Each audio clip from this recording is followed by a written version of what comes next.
எங்க போகுது பாத்தீங்கன்னா ஒரு சம்பவம் பண்ணதான் போகுது. நம்ம அப்படியே கரகாட்டக்காரன் தகரத்தப்ப கார்ல இருந்து இறங்கியாச்சு. அதுக்கப்புறம் நம்ம கோடாவுல உட்கார்ந்து வந்துருச்சோம். உட்கார்ந்த உடனே அண்ணன் பாசத்தோட வந்துட்டாங்க. அண்ணன் உங்களுக்கு பாசம் இருக்கலாம், இவ்வளவுக்குள்ள பாசம் இருக்க கூடாது, நம்மளை நம்பி வந்துட்டியே, உங்களை கைவிட மாட்டேனே அப்படின்னு சொல்லிட்டு நம்மளும் அப்படியே உட்கார்ந்து அண்ணன் அந்த ஒரு கொலை சம்பவமும் பண்ணிருந்தாரு.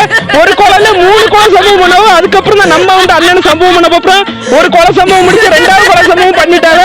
அதுல இருந்து நமக்கு ஒரு சில லூட்ல தந்தாங்க. அண்ணன் உங்களை பாராட்டலானே, ரொம்பவுமே பாராட்டலாம். அதே மாதிரி நீங்க ரொம்பவுமே வருத்தப்பட போதிய 3வது கொலை பண்ணிட்டாங்க. அண்ணன் நீங்க பயங்கரமான ஆளுன்னு நினைச்சேன், இவ்வளவு பயங்கரமான ஆளா இருக்குன்னு நினைக்கலனே.